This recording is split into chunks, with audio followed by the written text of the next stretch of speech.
Glória a Deus. Glória a Deus por essa equipe que tem desenvolvido bastante. E que não está restrita a esses integrantes aqui, que fique bem claro. Que em breve mais estarão participando aqui, mais estarão contribuindo e louvando o Senhor aqui na frente também. Esse pacote aqui. Qual foi? Um minutinho. Pronto. Amém. Vamos começar orando aqui. Pai, te agradecemos por essa noite. Obrigado porque o Senhor é bom. Sua fidelidade dura para sempre. Obrigado porque o Senhor tem nos conduzido aqui. O Senhor tem nos trazido a este lugar para que possamos aprender, louvar ao Senhor como igreja, aprender do que o Senhor tem para falar nos nossos corações e conduzir o teu povo em adoração, Pai. Oramos para que o Senhor use a minha vida, use as palavras que eu tenho aqui para ministrar, para realmente acrescentar na vida de todos aqui. Que teu Santo Espírito possa falar aos corações. Em nome de Jesus. Amém. Isaac, vê se dá certo aí. Não? Então clica e arrasta a tela aí para nós. Isso, quase. Isso, mais um pouquinho, mais um pouquinho. Isso. Agora, ajuda ele lá, por favor. É porque eu não testei antes, foi falha minha. Isso, pronto. Coloca o modo de apresentação. Não, calma. Sem clicar. Só o modo de apresentação. Aperta F11 aí para nós. Aí, pronto. Bom, vamos lá. Eu quis escolher essa imagem e teve um feedback, até alguma pessoa falou para mim, que, arco-íris, coisa de gay. Mas vocês sabem quem estabeleceu, o que é o arco-íris e o que foi estabelecido com ele? Foi um aviso, foi um pacto de Deus que ele fez com os homens, falando que nunca mais ele ia trazer um dilúvio que ia exterminar a humanidade. Então, ao invés de vocês olharem para o arco-íris com o viés de, isso aqui é coisa de gay, é bandeira LGBT, não. Isso aqui foi um dos sinais mais claros que Deus repete a cada chuva para a gente, que ele não vai nos afogar, que ele não vai trazer um dilúvio que vai destruir a vida da humanidade. Então, comece a repensar a questão de quando vocês verem o arco-íris. Aí eu quis fazer uma brincadeirinha, na verdade Deus não é assim, aqui vai ter várias representações gráficas de Jesus, de Deus, que não são fidedignas, mas é as que a gente tem na nossa cultura, então eu achei mais pertinente deixar aí. Mas a mensagem específica é o não de Deus. E aí eu queria começar falando que vocês amam, né, de paixão. Peraí, não está funcionando? Epa, cadê? Só seleciona, isso. Peraí, não clica não, deixa eu fazer. Isso, deu certo. Vocês amam, né? De paixão. Fala pra mim, quando vocês ouvem essa palavra aqui. Quando o pai de vocês ou alguém que vocês estão querendo alguma coisa fala assim, não. Vocês fazem assim pra ela, né? Ou, como é que é? Isso aqui era o que a gente fazia, né? Agora tem, como é que é esse aqui?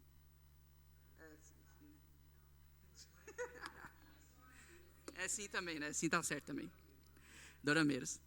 Vocês amam, né? Fala pra mim. Não. Exatamente. Mas não deixem que essa palavra que eu vou trazer aqui para vocês agora feche o coração de vocês para o que realmente ela significa. E para isso eu quero fazer 2 questionamentos. Quantos aqui... pronto, parou de funcionar. Vocês têm que parar de clicar no pronto, está funcionando, beleza. Vocês têm que parar de... desculpa, vamos de lá. Quantos aqui acreditam, de verdade mesmo, não precisa ser hipócrita nesse momento, que Deus é bom?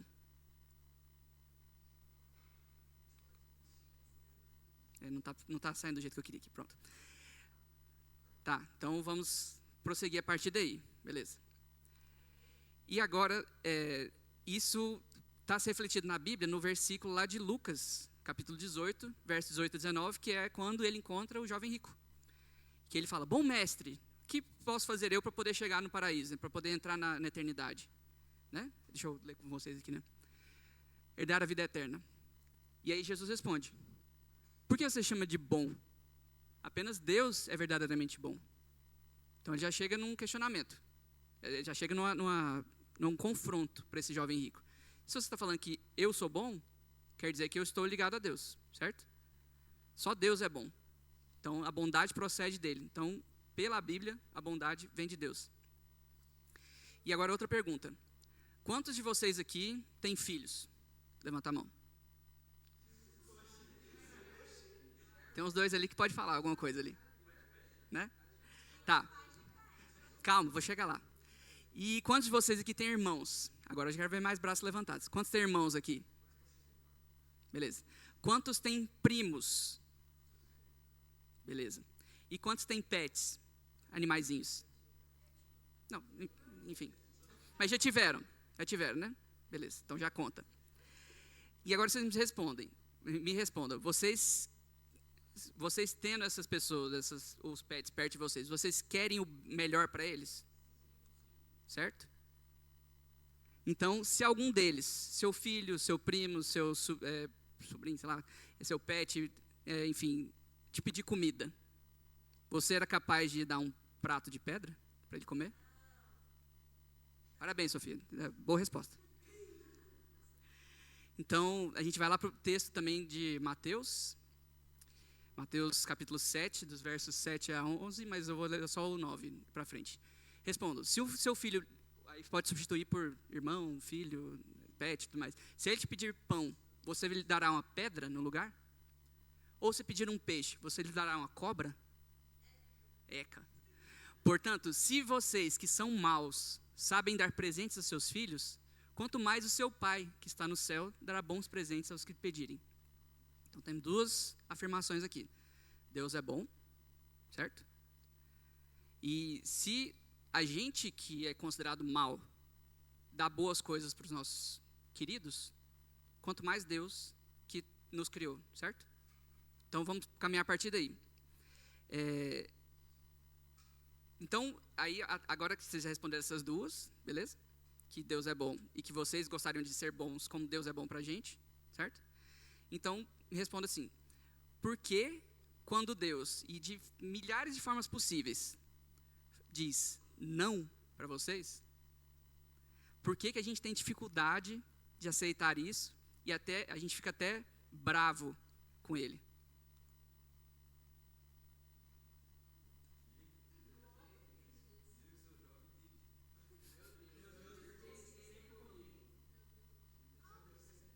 Meu Deus do céu, porque sempre comigo. E é a palavra que vem logo em seguida, todas as vezes.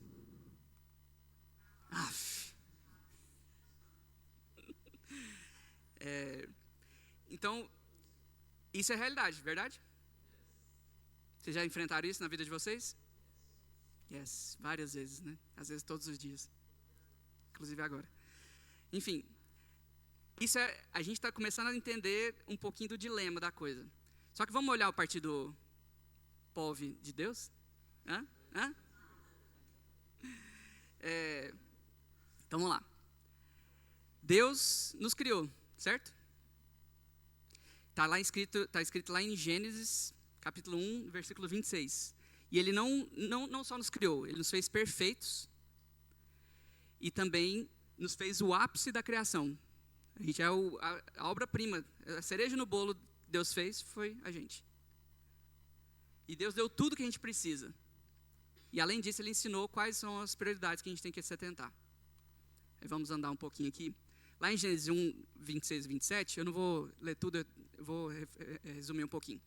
Mas ele falou pra gente, ele falou consigo mesmo, façamos a nossa imagem, a nossa semelhança. E Ele vai dominar sobre os peixes do mar, as aves do céu, os animais domésticos, sobre todos os animais que rastejam.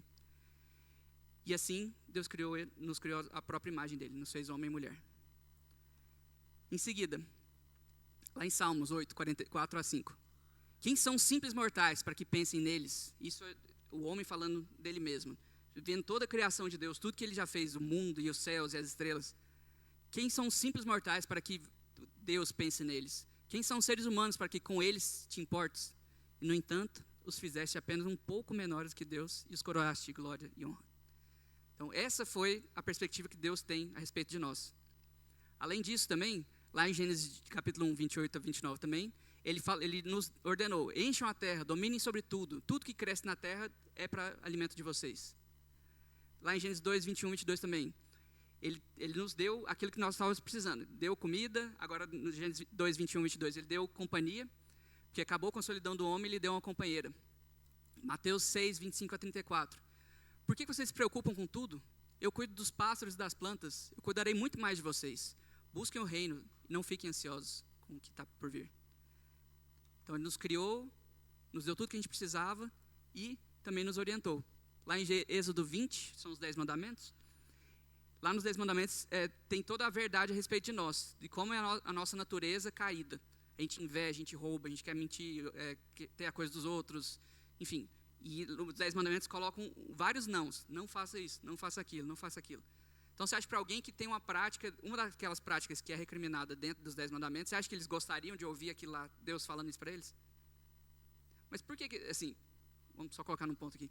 Por que a gente olha para os 10 mandamentos e fala e dá ok para Deus recriminando certas práticas, mas quando é com a gente... Entendeu? Você tem que começar a alinhar as respostas aqui. Então, se Deus fala não para uma coisa, que a gente entende aqueles não dos 10 mandamentos lá, beleza, joia, não é para fazer.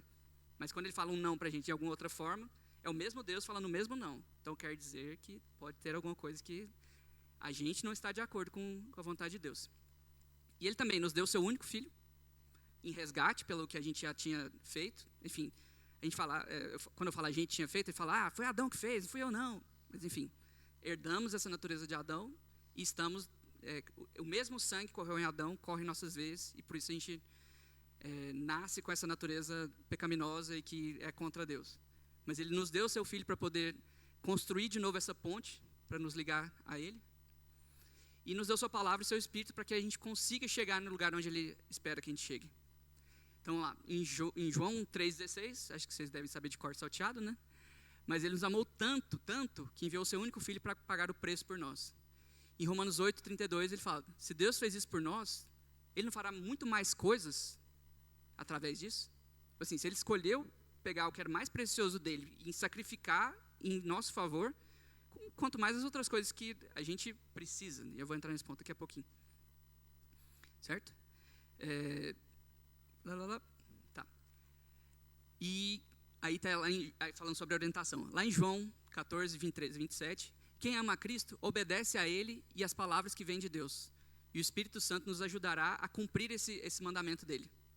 Certo? 1 João 2, versículos 23 a 25, fala assim, quem nega a Cristo, nega a Deus. E quem permanece nele, mas quem permanece nele, desfrutará da vida eterna. Mas nós, apesar disso tudo, dele ter dado as coisas, feito as coisas, nos dado companhia, nos dado orientação, dado tudo que a gente precisa para poder viver bem nessa terra, a gente devolve para ele o quê? Rebeldia, a gente vira as costas para ele e colocamos a culpa nele quando as coisas não vão bem para a gente. Por que, Deus? Por que você fez isso comigo? Isso está explícito lá em Gênesis 3:11, né? Quando Deus confronta os dois que tinham acabado de comer do fruto da árvore do bem e do mal, do conhecimento do bem e do mal, e se esconderam, se vestiram de folhas e tudo mais. E Deus pergunta, quem lhes disse que você estava nu? Você comeu o fruto dessa árvore que eu ordenei que não comesse? Foi a primeira rebeldia. A primeira foi, na verdade, a soberba, né? De achar que poderia ser igual a Deus, mas desobedeceu, né? E eu coloquei várias referências em cima, Juízes 2, acho que ficou faltando um negocinho ali. Mas enfim, Juízes algum capítulo 11, capítulo 3, versículo 7 e 12, capítulo 6, versículo 1, capítulo 13, versículo 1 e 2 Reis inteiro. Você praticamente tem 2 ou 3 reis que salvam em 2 Reis lá.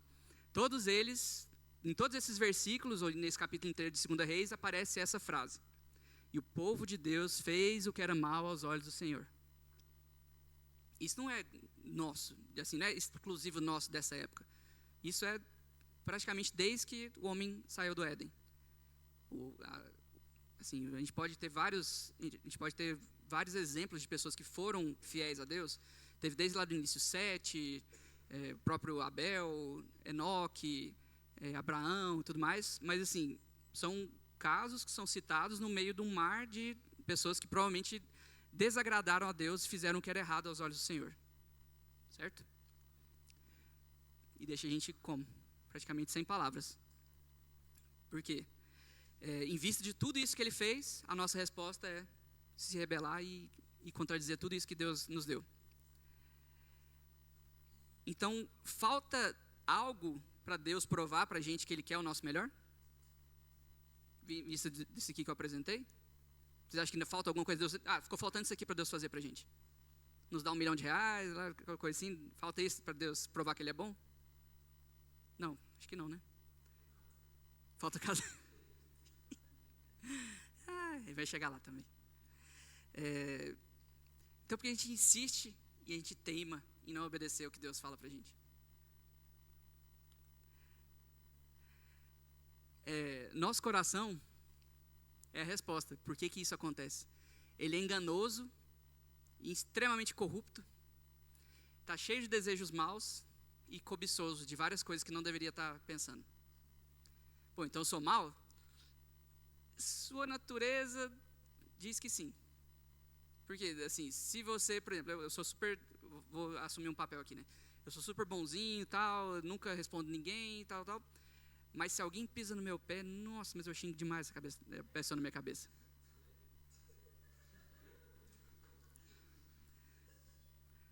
Isso já revela alguma coisa dentro de mim. Eu posso achar que eu tenho a natureza boa, sem Deus. Mas dentro de mim só opera algo que vai contra Deus, a não ser que eu entenda que eu preciso de Jesus, preciso de Deus dentro do meu coração para corrigir isso que está faltando dentro de mim. Então, vamos lá para alguns versículos também, bem rápido, eu fiz só resumos também. Lá em Jeremias 17, 9 a 10, vai explicitar isso, que o nosso coração é corrupto e perverso, mas Deus o conhece e prova nossos pensamentos. Lá em 1 João 2, 16 e 17, os desejos errados não procedem de Deus, mas quem obedece a Deus viverá eternamente. Em Romanos 7, 14 e 24 também fala que a luta dentro do nosso coração entre querer e fazer o bem, a luta dentro do coração está entre, faltou uma palavra, está entre fazer o bem, querer fazer o bem, mas o pecado corrompe nossa vontade. E aí, a gente pode chegar numa figura que a gente tem um buraco dentro de nós, que é tipo um buraco negro.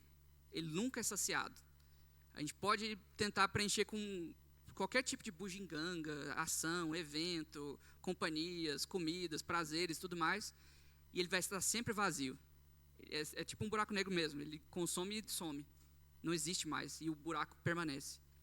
A gente tem uma frase, acho que Santo Agostinho, que fala que no nosso coração tem um buraco do tamanho de Deus, que só Deus consegue preencher e saciar nossa eterna insatisfação.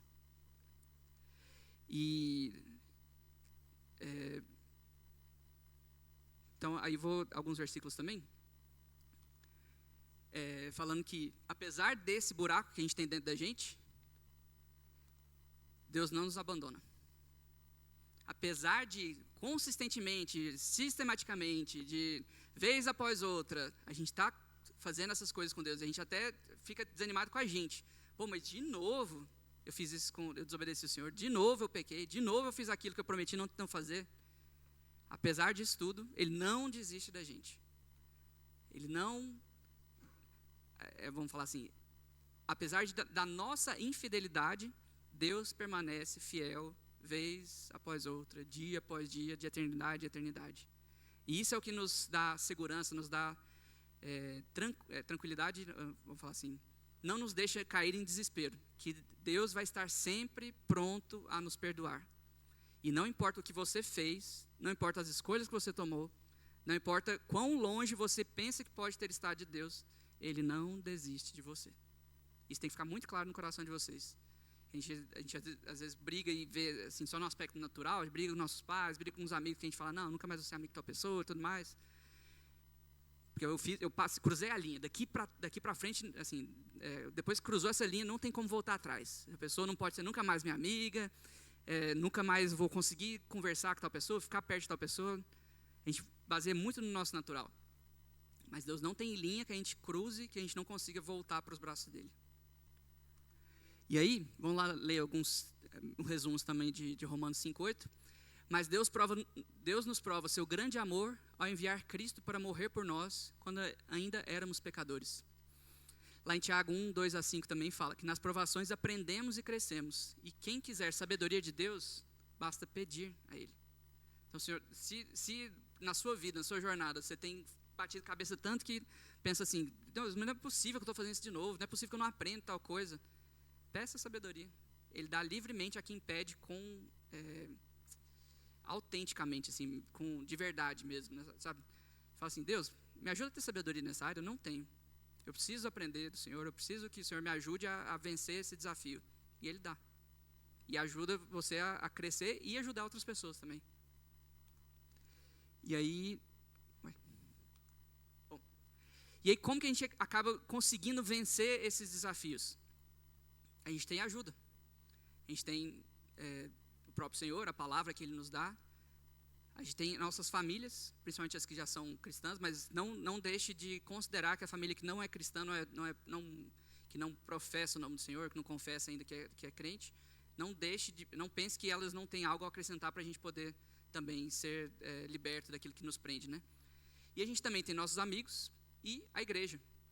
Então, assim, andar com pessoas que podem, ou que já têm experiência naquilo que você tem dificuldade, andar com pessoas que você sabe que são boas influências, é algo que ajuda demais, demais.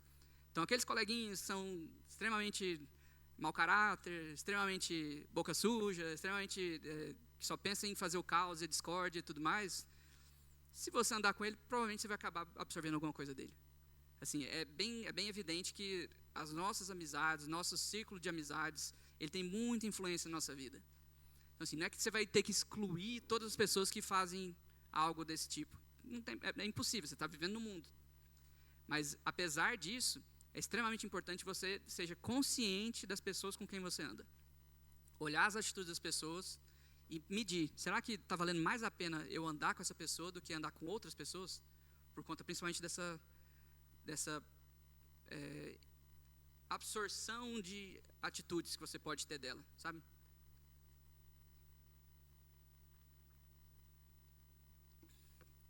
E aí, essas pessoas, essas influências, essas formas de Deus nos ajudar, elas nos ajudam a vencer o medo, solidão, inveja, luxúria, insatisfação, automutilação, e a lista é longa. Então, assim, é bem provável que não há nada se você andar com as pessoas certas, se você ter a ajuda das pessoas certas, seja de Deus, da palavra dele, das pessoas que podem te orientar, não há nada que vocês estejam passando que não possa ser vencido. E eu não estou falando de ser próspero e ter 1 milhão, sei lá, 10 milhões de reais na conta, estou falando de ter uma vida plena, ter uma vida que vale a pena, uma vida que você deita na cama e você descansa porque você sabe que você tem uma vida que vale a pena ser vivida. Então, tudo isso pode ser ajudado através dessas influências da igreja. E lá em Romanos 11, 33 e 36, fala também, quem conhece, está falando de uma reflexão. Quem conhece a mente do Senhor que possa saber mais que Ele? Dele vem tudo. Lá em Isaías 55, de 6 a 9, fala, vamos buscar o Senhor enquanto podemos. Os pensamentos e os caminhos dele são infinitamente mais altos que os nossos. Então, nesse trecho, é só para a gente poder ter noção de que, para Deus, que não habita no meio, ele não habita no tempo, ele estava na eternidade passada, existe um pequeno relapso nessa imensidão, que é o tempo que a gente considera que é a nossa existência, vamos falar assim, desde se existiu o Big Bang ou não, falando assim, desde a criação do universo, até o momento que fala da volta do Senhor, que ele vai haver novos céus e nova terra, e a gente vai habitar com ele para a eternidade, existe um pequeno risquinho, sabe? Como se você pegasse, sei lá, aqui só para ter um exemplo, bem besta, né? Mas pega toda a extensão do teto aqui desse salão e você faz um risquinho de 1 milímetro no meio. Isso, assim, ainda é pouco, esse risquinho ainda é grande perto do que é o tempo na eternidade. Ele é nada. Então, pensa assim, a minha vida vale a pena ser vivida de forma desregrada e que não agrada a Deus, visto que eu posso ter uma eternidade de desfrute com Ele, assim, eu falo para o resto da vida, mas essa eternidade, esse tempo que não acaba, esse tempo que vai ser de plena alegria e desfrute da presença de Deus para toda a eternidade. Vale a pena eu investir nessa besteirinha que eu estou insistindo e perder esse tempo todo com Deus que eu vou ter para o resto da minha vida? Essa é a perspectiva que vocês têm que ter sobre a questão de tempo. Vale a pena você esperar e fazer certas coisas com mais qualidade, com mais racionalidade, com mais direção de Deus, ou vale a pena já enfiar na lama e perder todo o prêmio que vai ter para frente? Essa é a perspectiva que vocês têm observado a vida de vocês. Então, ele já viu nossos dilemas. Os nossos dilemas que a gente enfrenta hoje em dia são totalmente... a gente pensa, nossa, só eu que estou passando por isso. E, tipo assim, teve a humanidade inteira que passou pela mesma coisa. Então, meu medo, minha solidão, meu pensamento, só eu que sofro com isso no mundo. Velho, isso é muito nenas. Pensa na humanidade inteira já passando por isso que você está passando agora. Todo mundo provavelmente já passou pelo que você está passando. Então, assim, não há ninguém que não possa compartilhar de alguma coisa que está sofrendo, que não tem alguém que possa ajudar. Para você não se sentir sozinho, você não sentir que, vamos falar, que é impossível resolver aquilo. Então, abra um pouquinho sua mente a respeito do que é possível Deus fazer através da vida de outras pessoas que estão ao seu redor. Então, acho que eu posso passar também. Tá. E aí, alguns outros versículos sobre encorajamento também. Lá em 1 Tessalonicenses 5, de 14 a 22, além dos nãos, a gente tem uns sims também, né? Então, Deus fala, advirtam uns aos outros, encorajem uns aos outros, ajudem e sejam pacientes uns com os outros. Não retribuam o mal com o mal. Aí tem um não, mas meio que, assim, façam bem ao invés disso, né? Alegrem-se, orem, agradeçam, mantenham o espírito vivo, atentem-se às profecias, ponham à prova tudo que for dito e retenham o que é bom. Inclusive essa palavra, podem aplicar isso aí também. Ponham à prova o que for dito e retenham o que é bom. Afastem-se do mal. Então, os sims de Deus, eles vão de encontro, de encontro é conflitando, ao encontro é parceiro, beleza? Eles vão de encontro aos nãos que ele fala. Quando Deus fala um não, e a gente vai chegar nessa parte agora, não é para o nosso mal, é exatamente o contrário. E agora a gente vai para o POV nosso, beleza? A gente estava no POV de Deus, agora no nosso. Que vamos lá. Se você tem um bebezinho desse andando pela sua casa, fechou? Daqui uns dias vai ter o meu. Se tem um bebezinho desse andando pela sua casa, pode ser o cachorrinho e tudo mais, enfim. E, de repente, por acaso, você encontra na sua casa, você vê esse bebê andando, e de repente você vê uma faca, afiadíssima, esperando no chão, ele está indo no rumo dessa faca. Ou, por exemplo, ele pode encontrar também um fio descascado saindo da tomada. Ou, ele pode estar à beira de cair, está na beira de alguma coisa, uma coisa alta, uma cama, um sofá, alguma coisa alta, você sabe que a queda é maior do que o tamanho dele. Então já dá para saber que ele vai machucar. O que você faria? Corria? Deixava ele embora? Corria e deixava ele lá? Tá.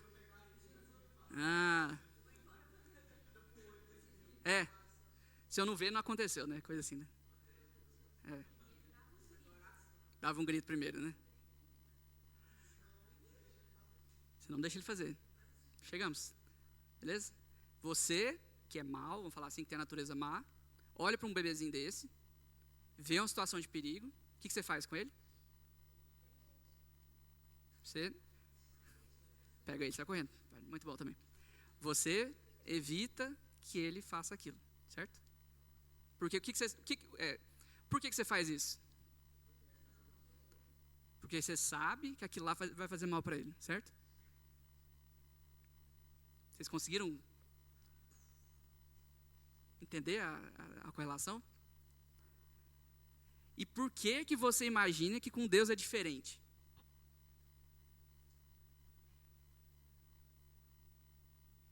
Alguma resposta? Ninguém? Então tá.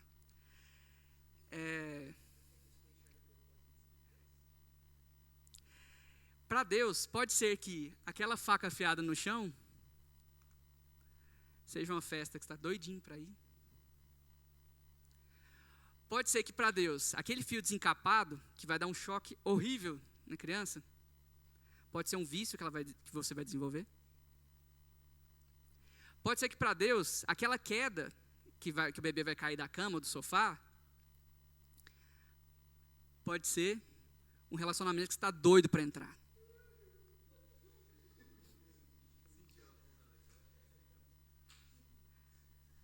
Vocês conseguiram se colocar no outro ponto de vista agora? Para a gente, A gente não tem esse ponto de vista. O bebê não tem esse ponto de vista. Ele vai ver aquela faca, ele, nossa, brilha, vou pegar. Nossa, aqueles fios todos coloridos saindo da parede, eu vou encostar neles. Nossa, eu vou andar aqui perto da cama porque eu não vou cair. Mas o que você sabe? Ele vai cair. Então, essas situações, eu dei exemplos. A festa pode não ser nem uma festa, pode ser um trabalho que você está doido para pegar, sei lá, uma viagem que você está doido para fazer. O vice que eu colei de cigarro aqui, pode não ser um cigarro, pode ser outra coisa também. Oi? O vape, pode ser também. Pendrivezinho, foi uma pendrive. E o namoro que estou falando aqui pode ser uma amizade também, entendeu? Não quero dizer que está restrito a isso aqui. Mas quando você entende que quando Deus fala não, é porque ele tá observando isso aqui, ó. Um bebê, eu e você, que a gente é considerado, quando faz a parábola do pastor, que eu vou entrar aqui agora, nós somos ovelhas. Vocês já entenderam o que ovelha é no reino animal? É o animal mais burro que existe. Ele serve de quê? Ele serve para dar leite, ele dá carne e dá lã. Mas ele adora se matar. É tipo, tem os lemmings também. Os lemmings, um dia vocês pesquisam sobre os lemmings, é maravilhoso. Eles saem de multidão, centenas, até milhares de lemmings, caminham em direção ao precipício e vai morrendo um por um, caindo. É isso, essa é a nossa comparação. Essa é a comparação que Deus, enfim, não é que Ele fez a gente para ser desse jeito. Mas nossa natureza caída permite isso. Mas para ele olha para a gente, é como se a gente fosse ovelhas ou lemmings, que suicidam. Eles acabam com a própria vida e assim, nem sabem, eles estão só caminhando, está seguindo a multidão, caiu. Ele não sabe, ele vai cair. Então assim, coloquem-se no ponto de vista de Deus e entendam que um não que Ele está falando para vocês, que está doido para fazer, Ele sabe o futuro daquilo, Ele sabe a consequência daquilo. Então o não de Deus é tipo assim, não caia, não se arranha não se corta não. E está dando essas direções para vocês, só que vocês insistem. A gente insiste, eu insisto nisso. Em tentar se matar, em tentar se mutilar, em tentar se prejudicar. E Deus fala, não faça isso, por favor, né? Chega para cá. E geralmente, quem Deus usa para nos dar essas advertências, são adivinhem quem são? Papai e mamãe estão lá toda vez dando aquela bronca em você. Não é para você fazer isso mais não, viu? Aí você...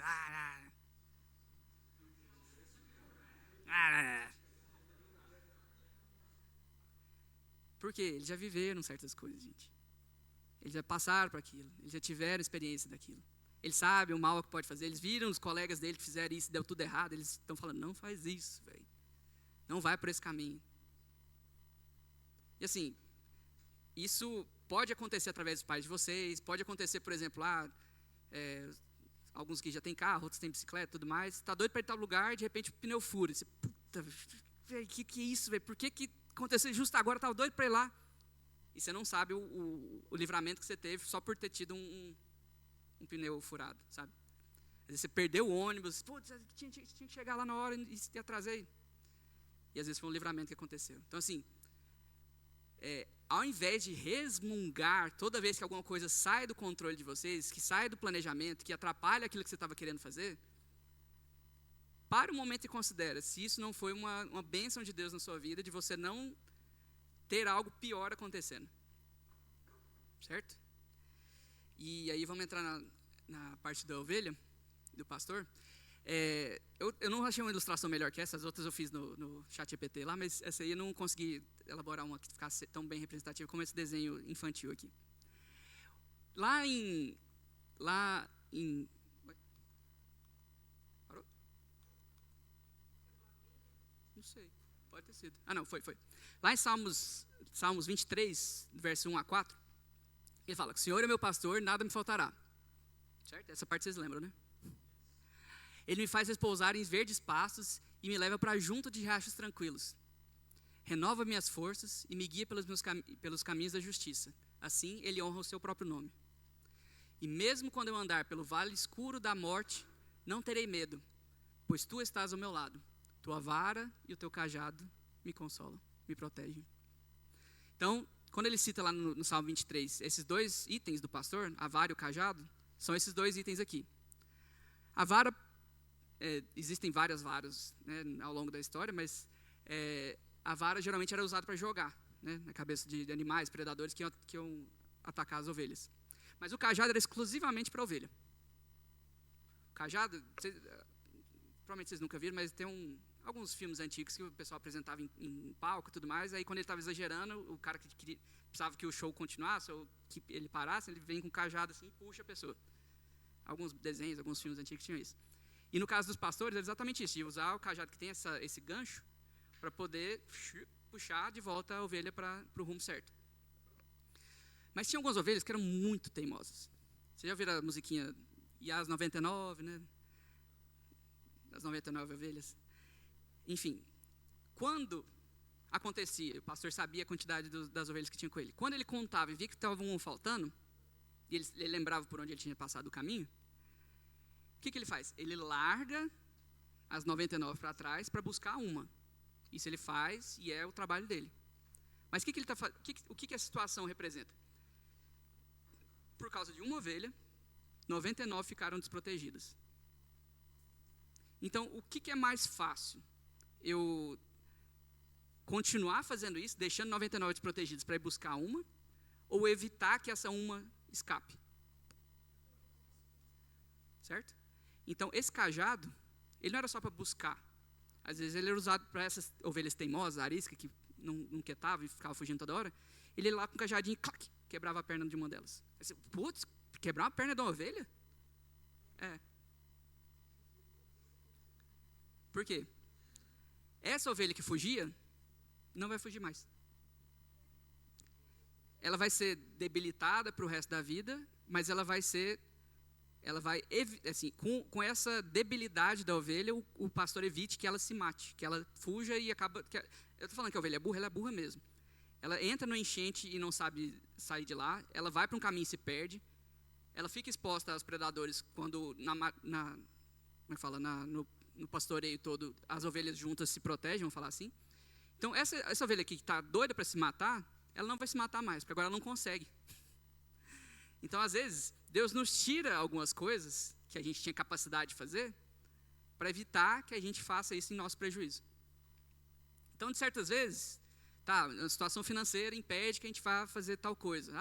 Nossa, antes era bom demais, a gente viajava toda vez para a praia, saía trocava de carro todo ano, eu ganhava todos os meus brinquedos novos, trocava de roupa, meu guarda-roupa inteiro a cada 2 meses, blá, blá. E aí, de repente, Deus seca a fonte e a situação arrocha e agora esses privilégios, vamos falar, privilégios terrenos são exauridos. Isso pode ser que para a própria família, para o pai, para a mãe e tudo mais, aconteça de ser um momento de repensar e voltar a cabeça para o rumo certo também. Que, querendo ou não, na situação boa e na situação ruim, a gente pode desviar de Deus. Por quê? Na situação ruim, você começa a maldizer Deus. Por que eu não tenho tal coisa, tal pessoa tem, e fala, Deus não gosta de mim, e você fica, você foge, você desvia de Deus pela insatisfação por Ele não estar te suprindo. E quando você está bem demais, você fala, não preciso de Deus não, já tenho tudo que eu preciso. Então, assim, às vezes, navegar entre o bom e o ruim da situação, vamos falar assim, né? Numa situação onde você não tem necessidade nenhuma, onde você tem necessidade demais, é onde Deus consegue te trazer de volta para Ele. E no final das contas, depois que você morre, não adianta nada você ser pobre ou rico. O que vai importar para a eternidade é o quanto daquilo foi usado para a glória de Deus. Então, assim, Deus tirar ou te dar algumas coisas, às vezes te ajuda a estar no rumo certo. Certo? E principalmente para saber que as coisas acontecem porque Ele sabe mais do que a gente. Os planos dele, os pensamentos dele são mais altos que os nossos. Lá em Efésios 3, de 19 a 20, fala que vocês experimentem esse amor, ainda que seja grande demais para ser inteiramente compreendido. Então, vocês serão preenchidos com toda a plenitude de vida e poder que vem de Deus. E toda a glória de Deus, toda a glória seja a Deus que, por seu grandioso poder que atua em nós, é capaz de realizar infinitamente mais do que poderíamos pedir ou pensar. Gente, os pedidos que a gente faz para Deus, assim, Ele ouve, né? Mas fico imaginando da perspectiva de Deus, tá bom, você quer um tênis novo? Beleza, tamo aí. Mas assim, o que Ele pode nos dar, o que ele pensa a respeito de nós, o que Ele pode fazer para nossas vidas é tão maior do que a gente só pensar, vou ficar bem de situação.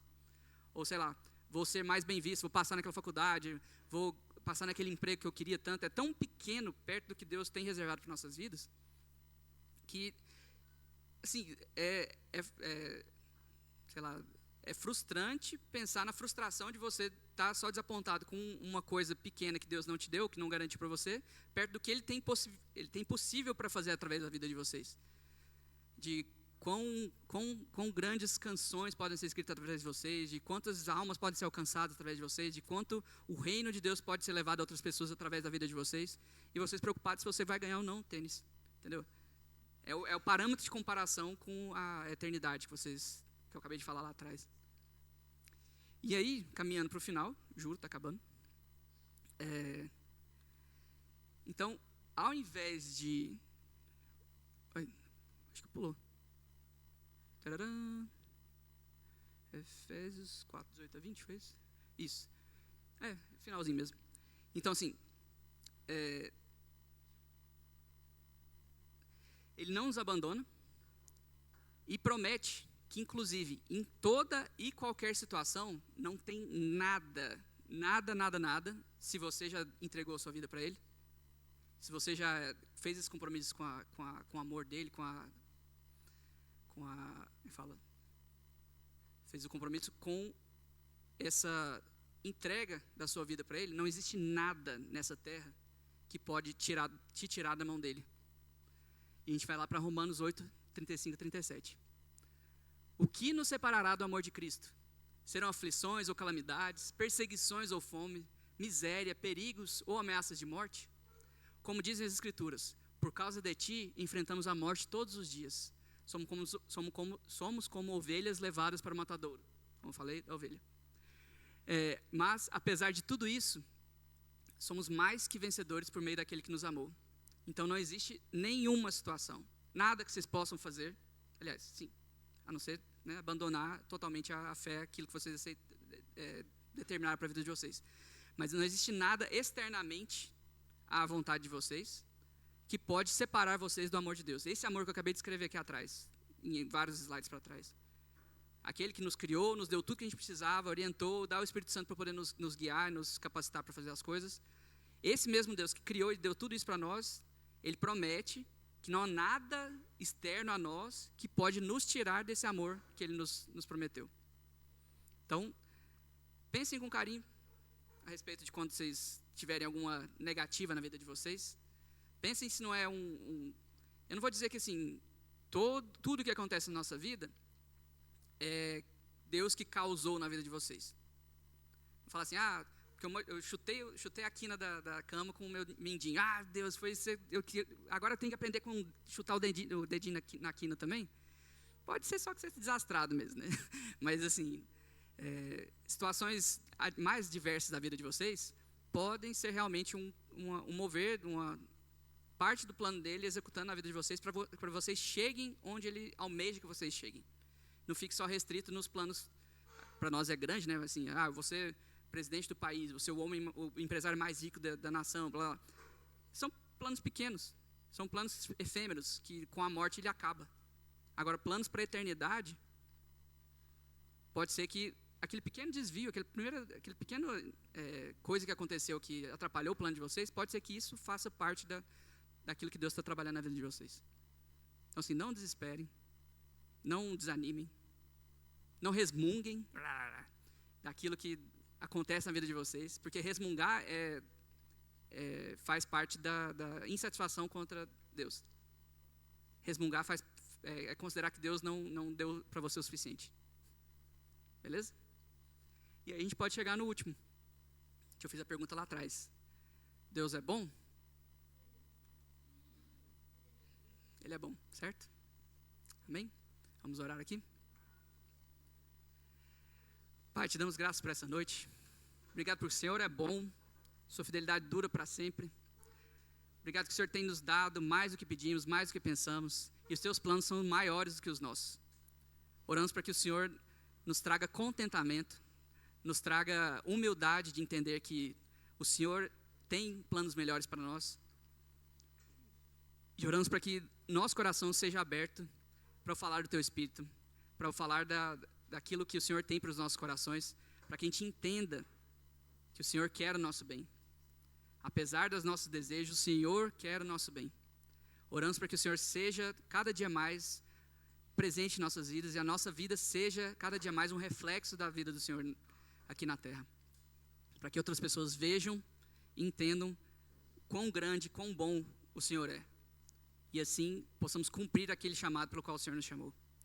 Oramos para que cada um aqui seja impactado com essa revelação da tua bondade e de quanto o Senhor nos ama, Pai. No nome de Jesus.